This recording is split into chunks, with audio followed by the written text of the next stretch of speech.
मुझे एहसास ही नहीं होता कि ये मेरा ससुराल है या मायका। जब मेरी शादी हुई तो मुझसे कहा गया, पति को खुश रखना ही तुम्हारा कर्तव्य है।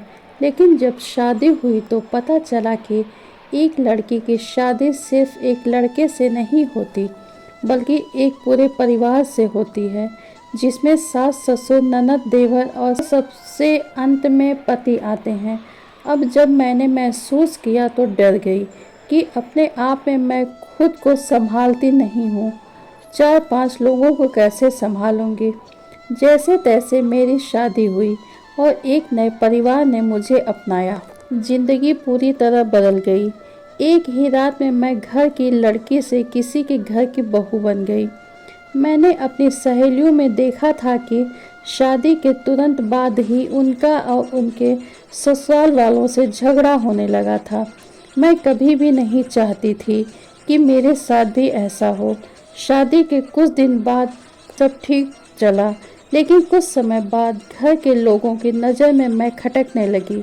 जब मैंने ये बात अपने पति से बोली तो उन्होंने मुझसे बोला कि सबसे पहले अपने दिमाग से ये निकाल दो कि मायका तुम्हारा घर है और ससुराल तुम्हारा ससुराल।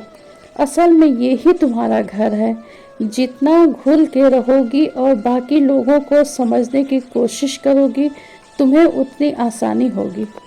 और यही बात उन्होंने घर के बाकी सदस्यों से कही कि ये इसी घर के सदस्य है। अगर इससे गलती हो तो इसे समझाओ, अगर इसे समझ ना आए तो डांटो।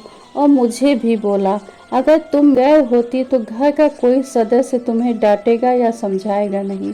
ये बात मैंने भी ध्यान से सुनी और कुछ काम किए। सास के साथ ज़्यादा समय बिताना शुरू किया, उन्हें समझने की कोशिश की और मुझे समझ आया जो औरत पिछले 40 साल से घर संभाल रही हैं, वो कभी नहीं चाहेंगी कि उनसे ये हक छीन लिया जाए। इसलिए अब मुझे पता होता कि वो कभी मना नहीं करेंगी, लेकिन फिर भी उनसे पूछ के हर काम करती। इससे उन्हें ये एहसास हुआ कि आज भी घर में उनकी कद्र हो रही है, क्योंकि वो बूढ़ी हो रही थी। ऐसे में उनके साथ काम भी मैं अपनी तरफ से कर देती। अब मैं घर में सास की फेवरेट थी। मेरी नंद से ज़्यादा मेरी सास मुझे मानने लगी। सास खुश हुई तो वो पापा यानी मेरे ससुर से तारीफ करती। सास खुश तो पापा जी भी खुश हो गए। अब बचे ननद और देवर।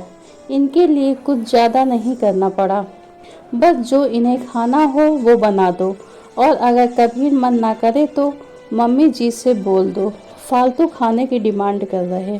और इसके अलावा दोनों मुझसे छोटे हैं तो एक दोस्त जैसा व्यवहार किया।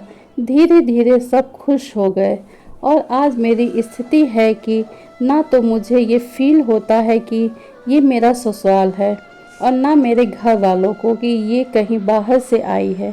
जब परिवार का हर सदस्य खुश है तो पतिदेव अपने आप ही खुश और संतुष्ट रहते हैं।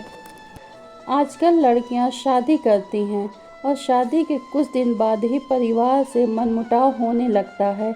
यही चीज़ मेरे साथ भी हुई, लेकिन मेरे पति के सूझबूझ की वजह से मैंने समय से पहले ही इसे रोक लिया। हमें ये चाहिए कि सबसे पहले हम ये समझना चाहिए कि ससुराल अपना ही घर है और सास ससुर ही पूरी ज़िंदगी अपने साथ होंगे। घर वाले खुश होंगे तो पतिदेव अपने आप ही खुश हो जाएंगे।